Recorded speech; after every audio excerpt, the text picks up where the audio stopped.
Hi everybody, in today's video I'd like to talk about and do a beginner's guide for this fantastic little camera, the Fujifilm Instax Mini.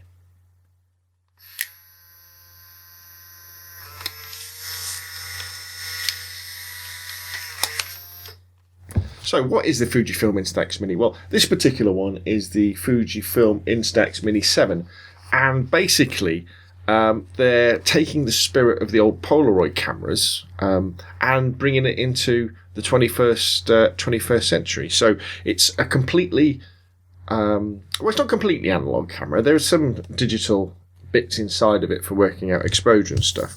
But basically, you take shots and you get small little prints like that come out on the top of the camera that over a couple of minutes slowly expose themselves. That didn't sound quite right. And you get these fantastic little photographs that you can physically give to people. The camera uses a fixed 60mm lens, a really basic viewfinder. It has an internal flash, and this Instax Mini, the Instax Mini 7, you can very conveniently uses 4 AA batteries. Now, the Instax Mini comes in quite a few different flavours, but they're all basically the same camera with the same, if not identical controls. But some of them take different batteries, and the latest one looks a little bit different as well. Looks almost like a proper camera rather than a kind of a Fisher-Price toy camera. But the Instax Mini, it's a great people camera, you know. Unless you're over 40, you probably won't remember seeing Polaroid instant cameras actually in action. You probably know the name and you might have seen them, but you won't have seen them actually working.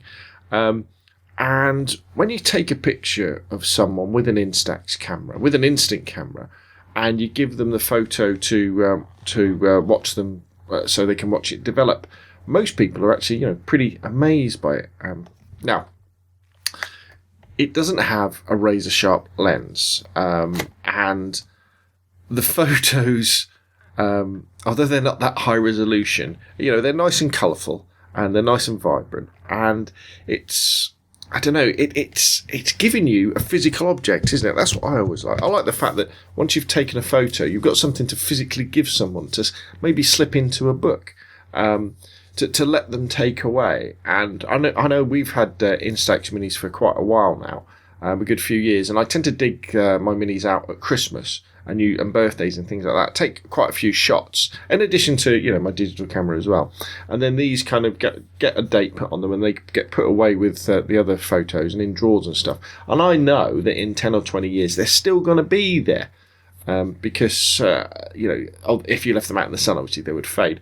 But they're going to be there in a way that lots of digital files simply aren't unless we've printed them out. So the Instax Mini, you know, it's great for parties, family events. I mean, you could even take it on, say you're a professional photographer, you could even take it on photo shoots as a bit of an icebreaker, you know, to get models relaxed, or to even have a little bit of fun while you're doing the photo shoot. And even, you'd be surprised, there's quite a few videos online, especially on YouTube, where people have taken shots like with film cameras, digital cameras, and instant cameras, and the kind of soft look that these photos get, you know, and you can scan them in fairly high resolution. They look really, really good. You could take an Instax Mini out with you when you're doing, say, street photography, and it would be an instant, pardon the pun, way of people would come over and go, wow, you know, what have you got there? Is that a toy camera? What's that just popped out the top? And you could give them, you know, a film. You know, if you're using another camera, if you're going on holiday somewhere, especially some of the developing countries in the world where people don't really have access to prints and photographs of themselves, you could use your big DSLR to take the photos, and then you could fire off an Instax Mini shot, you know, to give them to keep. You could use the photos maybe as, I don't know, some kind of business card, you know, where maybe you're at a meet and greet or something. You take photographs of people, maybe a selfie with them, and then you could write your phone number or your email across the bottom. And I think overall, you know, with Instax Mini cameras and the photographs, you know, you are creating a real object. And if you're so used to digital, it's going to be a real eye-opener. The fact that you've got this tactile thing that you can rub your fingers across. and have it perched on your desk. You could stick it to the side of your computer. It really is special. And again, as I said before, these photos are going to last way longer than any digital images you've got stored away on hard drives and memory cards that obviously are going to fail, and disappear in a handful of years. So that's enough of me waxing lyrical about the Instax Mini. Why don't I talk about how you actually use this great little camera? Okay, so when you get your camera, you take it out of the box, or if it's secondhand, you get it off eBay. Download the instructions from Fujifilm. Pop your batteries in. This particular one, the batteries go in the side, kind of like that. Unfortunately, both this Instax Mini and that one behind me have got film in, so I can't pop the backs off to show you how to put the film in, but it's really simple. Basically, there's a little catch here that you put back, you put the film in, and when you first take the first photo, what happens is out of the top will pop this thing, which is commonly referred to as a dark slide, and that's the bit that protects the film when you're loading it from getting exposed accidentally. And then basically you've just got to turn it on. And what you do to turn it on, you just take the lens and you pop it out like that. And then you'll probably see, let me just check the webcam to see, you can definitely see what I'm doing. There we go.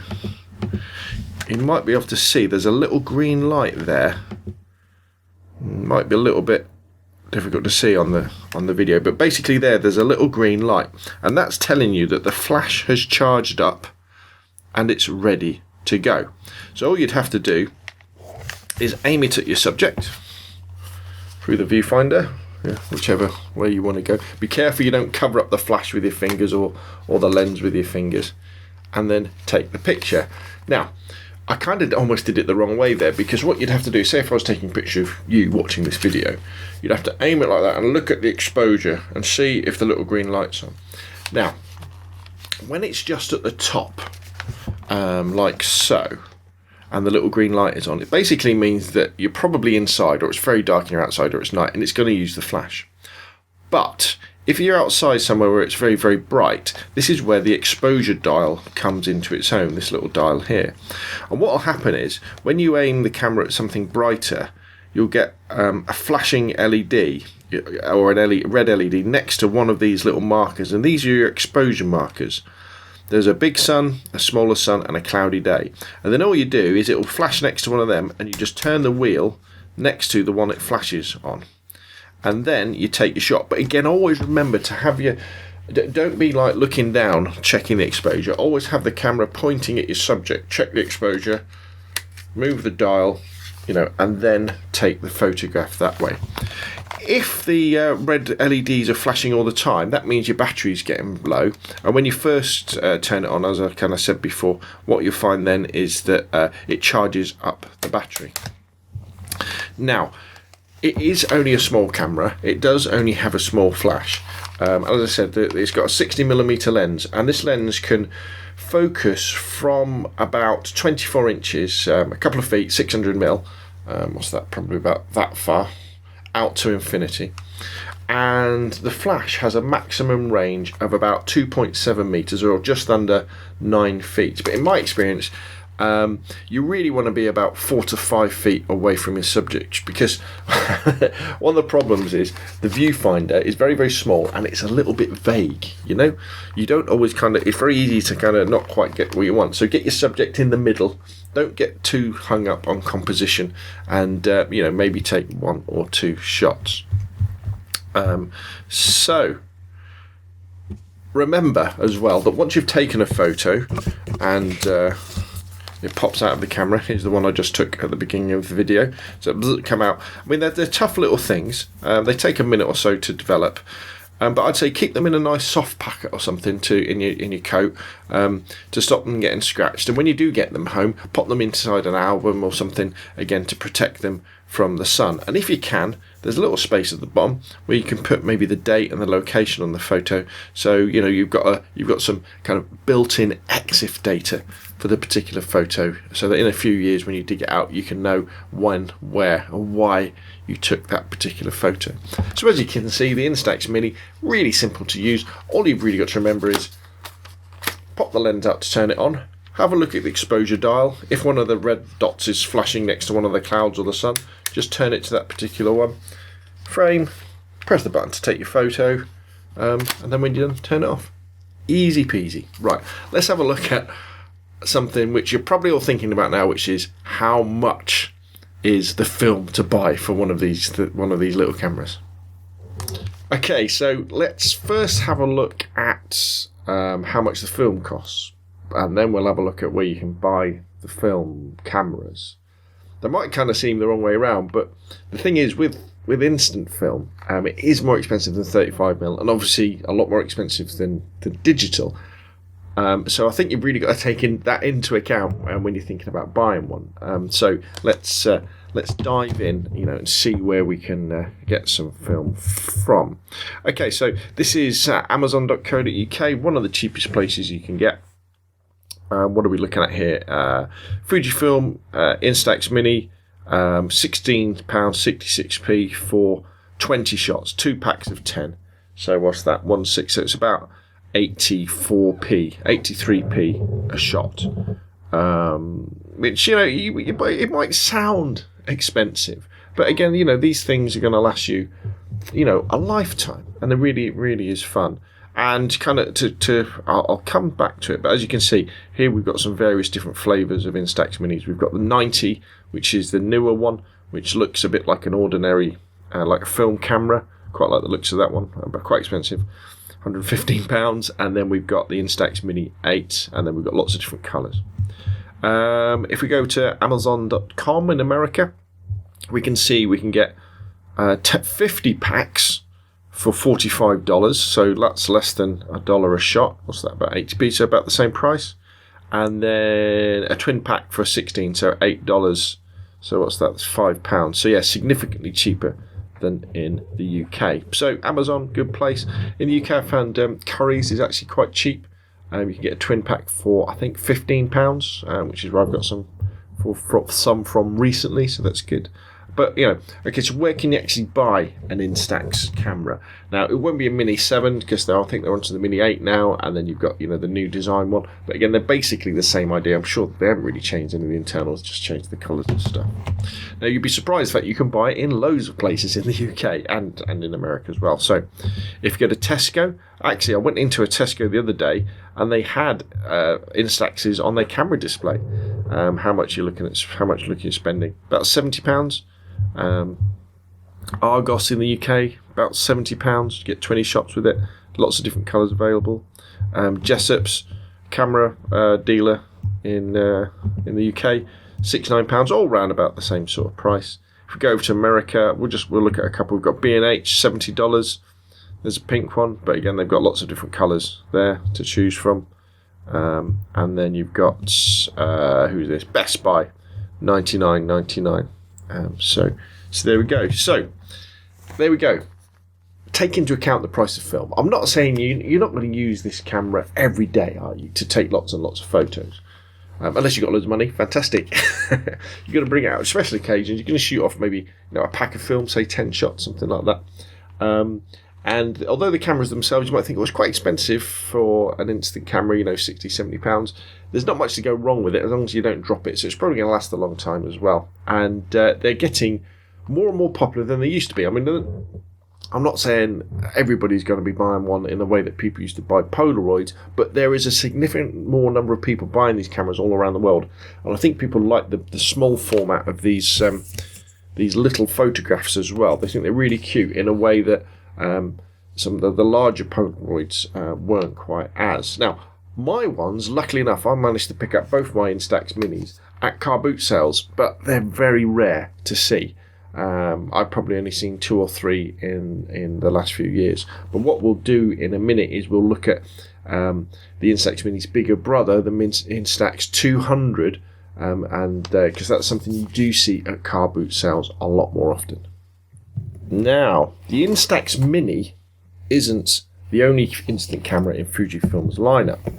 There has also been, and still is, the Instax Wide. And if you go to car boot sales a lot in the UK, maybe thrift stores in America, this is a camera you'll see a lot more often, because this camera kind of, at the time when Polaroids was still around, was kind of replaced Polaroids in the fact that it takes bigger photographs that are, I think they're slightly wider than traditional Polaroids, which are kind of, photos are about that big. And so I think people saw it as a replacement for the Polaroid system. But as you'll see, it's quite a big, chunky camera. Again, it still looks like a toy camera with the colours. There's the new, the black one looks very nice, the Instax 210, I think it is. And basically there's the Instax 100, the Instax 200 and the Instax 210 wide. They're all wides, and again the film comes out the top. I haven't got any film in this particular one.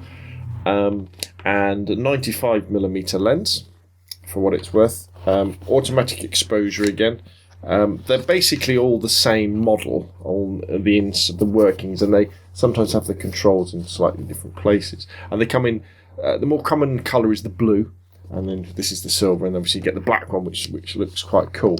But although it does produce nice big prints, instant photos, the camera itself, as you can see, is pretty big and bulky. And when you compare it to the Instax Mini, it's not as cute, is it? A great tool for taking instant photos if you need instant photos for particular things, but not as fun, I don't think, in a way that the Instax Mini is. The film, round about the same sort of price. You can get it from, normally most places that sell Instax film will sell Instax Wide, Instax Mini film will sell Instax Wide film. And if you see one of these going cheap, by all means, always check the battery compartment. Actually, that goes for the Instax Mini as well, just to make sure it hasn't been contaminated. Pick one up, put some batteries in it, check it works, and buy some film and have some fun with it. Because, it does produce very nice, big photographs. But again, the camera itself, for me, is just that little bit too big, and I prefer the form factor and the little photos, to be honest, of the Instax Mini. So, the Instax Minis, fantastic, fun little cameras. As you can see, they're incredibly easy to use. All you've got to do is pop the front out, check the exposure, move the dial should you need to, and then take the photo. They kind of taken the spirit of Polaroid, I think, and ran with it. And the problem with Polaroids was the fact that digital came along, but also the fact that the film, I think, was quite expensive. Almost everybody had a Polaroid camera tucked away in a cupboard somewhere. But when you would go to the shop to buy some film, you had the price of like a 35mm canister for £2 or £3, and then the Polaroid film for just 10 shots was so expensive. It was a real shame they couldn't bring it down. Now you can still buy Polaroid film from the Impossible Project. But it is very expensive. Whereas Instax Mini film is quite reasonable, and as long as you remember you're getting a physical object, aren't you? That you can give to someone, you can take away, and you can keep and you can cherish. I think as long as you take that into account, then that cost, so what? That way. And I think really every photographer, if you can, should have one of these little babies tucked away. And you should blow through at least a couple of packs a year. We need to keep this alive. We need to keep buying the film. It's fun. It's tactile. It's easy. You're producing little artifacts for the future, for your grandkids and further to look at. And above all, I think it keeps your love and passion for photography alive in a way that isn't as technical as it is for digital photography, because when you're using one of these, how good the final photograph comes out, is down to quite a lot of luck as well. And I really like that lack of control in certain situations. So there we go, Fujifilm Instax Mini. Hope this little guide has helped you think about maybe buying one, obviously using one, because that's the idea of the video as well, and turned you on to the idea of mini instant photography. My name's Rob. I've got a website at robnonphoto.com. If you enjoyed the video, hit the thumbs up, please subscribe, and hopefully I'll see you again soon.